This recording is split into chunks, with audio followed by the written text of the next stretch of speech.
हमला हुआ साहब, एक गांव है पति महल, हाँ पति महल गांव है। बस में बेचारे हिंदू वहां के जा रहे थे, वो पांचों को नीचे नाम बोलो नाम बोलो नाम बोलो, तुम इधर तुम इधर तुम इधर, ले जाके उनको ऊपर नाले में ले गए पति महल और 5 मार डाले। एक छोटे बच्चे को छोड़ दिए, जाके बता देना बख्शी साहब को, बता देना बख्शी साहब को, तू दादा इधर पे दादागिरी दिखाएगा, ये करेंगे ये हाल। 5 साहब उस गांव में मारे। अडवाणी जी होम मिनिस्टर थे, वहां से दबाव पड़ा, डंडा पड़ा नॉर्दर्न कमांड को। तो नॉर्दर्न कमांड को मैंने बोला मेरे पास 3 पलटनें थी, हैं आपने एक पलटन हटा ली डिस्पाइट माय रिटन रिक्वेस्ट की, साहब मत करिए, मत अनकवर करिए किश्तवाड़ को। आपने बोला नहीं रोड ज्यादा जरूरी है, तुम शट अप। तो मैं शट अप हो जाऊंगा। दागूड़ गांव 8 मार डाले। फिर तब तक कुत्ते भी लेके जाओ तो ट्रेस नहीं कर सकते। तीसरी जगह गए साहब वो लोग, वो जाके गुलाबगढ़ में मारे। एक हफ्ते बाद और 13। और कहां मारे साहब, वो वीडीसी थे हमारे गांवों के अंदर, और वो लड़के अच्छे थे, उनको वर्ल्ड वॉर 1 की राइफलें दे रखी थी, वो कि तुम तब तक होल्ड करो, तब तक तेरी आवाज सुन के ही हम गोली की आ जाए।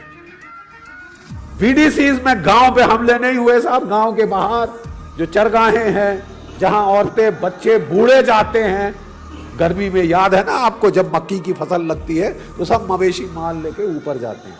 70 साल के बुढ़े, 80 साल की दादी और छोटे छोटे बच्चे जाते हैं। उनको साहब पकड़ा, वहां पे लिटा दिया उसके फ्लोर ऑफ द थोक पे, और उसको राइफल दिखाया, खेला उनके साथ। ये क्या है? ये राइफल है। ये क्या है? ये गोली है, अब खाओ। और ठटा ठटा ठटा ठटा ठट करके वो 13 के 13 मार डाले। छोटे से बच्चे को छोड़ दिया। लगाई लफड़ जोर से कि जा साले वो बख्शी को बता दे, जा बता देना। और साहब बवाल खड़ा हो गया, Bakshi sahab you should put in your bloody papers, you are not fit, you are not do. Sahab 2 पलटनें थी मेरे पास रह गई, 11 राष्ट्रीय राइफल्स, 26 राष्ट्रीय राइफल, बड़ी तगड़ी पलटनें हैं इस फौज की। एक कंपनी उससे ली, एक कंपनी उससे ली, एक प्लेटून अपने कैंप से ली। सर्च हुई साहब तो वो गांव के सारे बुढ़े मेरे पास आ गए, साहब जी हमने नहीं किया। तो मैंने कहा यार मैंने बोला तुमने किया, मैं तुमसे सिर्फ इतना आपसे पूछ रहा हूं कि बता दीजिए किसने किया।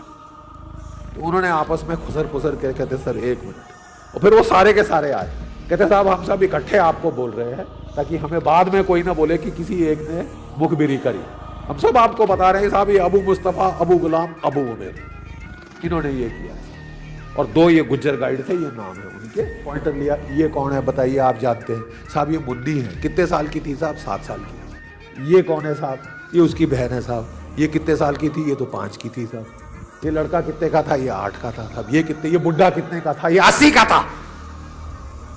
और ये बुढ़िया ये 78 की थी। मेरे कुछ दोस्तों के नाम, अबू मुस्तफा, अबू गुलाम, अबू उमेर, तुम्हें जहां भागना है तुम भाग लो। हिंदुस्तान की फौज अब हाथ धो के तुम्हारे पीछे।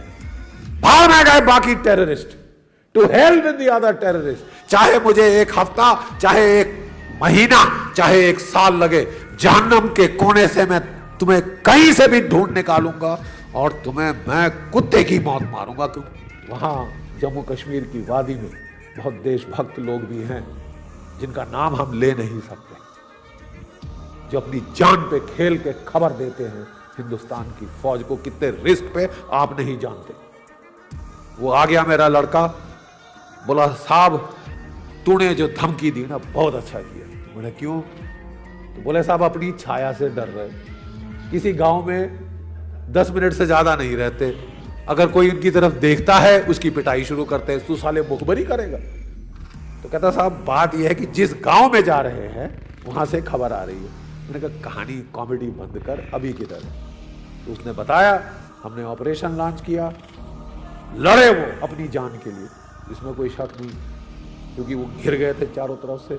और जैसे ही हमने घेरा डाला, हमको रेडियो पे मैसेज आए टेररिस्टों के, अरे बाप रे अबू मुस्तफा, अबू गुलाम, अबू उमेर दुश्मन के घेरे में है, फौज के घेरे में है, अरे कुछ करो, ये फौज उनको बहुत बुरा हाल करेगी, बहुत जान की प्यासी हो गई, कुछ बचाओ बचाओ, कुछ फायर खोलो, ये खोलो वो खोलो। हम समझ गए ये वही है। मैंने अपने कमांडिंग ऑफिसर को भेजा था, मैंने कहा बेटा मैं आ रहा हूं, आई वांट देम डेड। हमले किए, कई सारे जंगल के बीच में खुला इलाका था जैसे कि फुटबॉल का मैदान, 1 इंच कवर नहीं।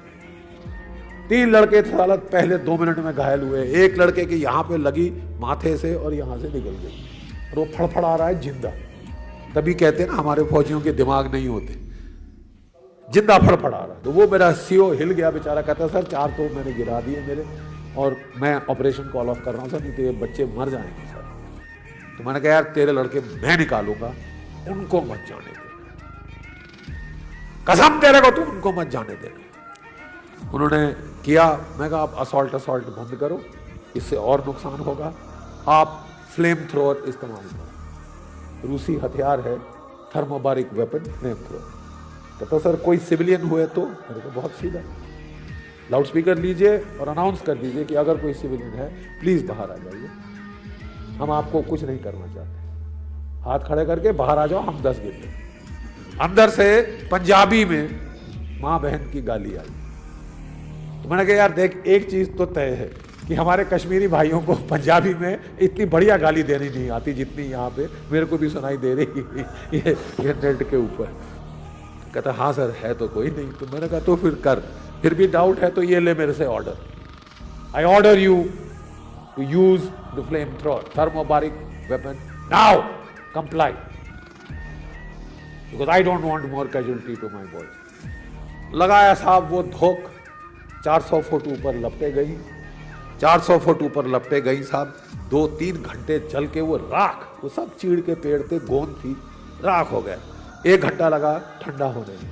जब हम वहां गए तो हमें बॉडी शॉडी तो आप छोड़ दीजिए, हमें हड्डी के चूरे मिले, जहां रीढ़ की होती है, मोटी टांग की हड्डी होती है, ये सब थी, वहां लाइनें थी।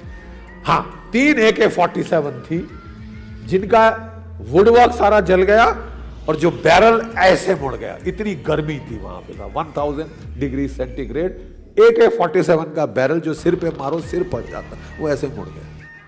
ठीक है साहब। और मैंने कहा इसकी खूब फोटो खींचो, एविडेंस हमको चाहिए। खूब फोटो खींची। मैंने कहा अब मैं गुलाबगढ़ जाना चाहता हूँ। बोले साहब ये रात हो गई। मैं तो कोई बात नहीं, उनको बोलो सुबह मैं आ रहा हूँ और वहाँ पे सारे गांव वाले मेरे को चाहिए। फिर प्रोजेक्टर लगा, पहले हमने वो लाशें दिखाई औरतें बच्चों की। मैंने कहा अब देख लीजिए मालिक का फैसला, हमारा इंसान कौन होता है मारने वाला, ये मालिक का फैसला है। मैंने कहा ये लोग जल के मरे। सब ऐसे देख रहे थे। मैं कहती समझ नहीं आया ना, ये लेसर पॉइंटर लेके, मैं कहा रीढ़ की हड्डी, ये टांग, ये और ये AK-47 देख लो, ये ऐसे हो।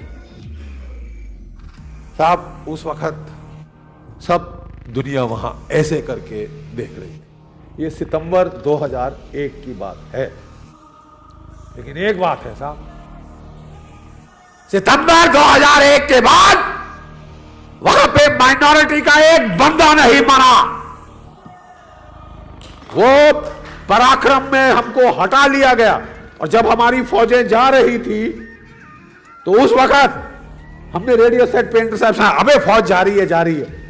बोले यार बाकी सब कुछ करना, हिंदू नहीं मारना यार, ये तो ये पागल कुत्तों की तरह वापस आ जाएंगे, हिंदू नहीं मारना। और वहां नहीं मारा। अभी पिछले साल एक वो वहां पे हुआ है, वो भी किश्तवाड़ शहर के अंदर, वो भी पता नहीं लोकल था या क्या था, लेकिन वो है। तो साहब तरीका ये है।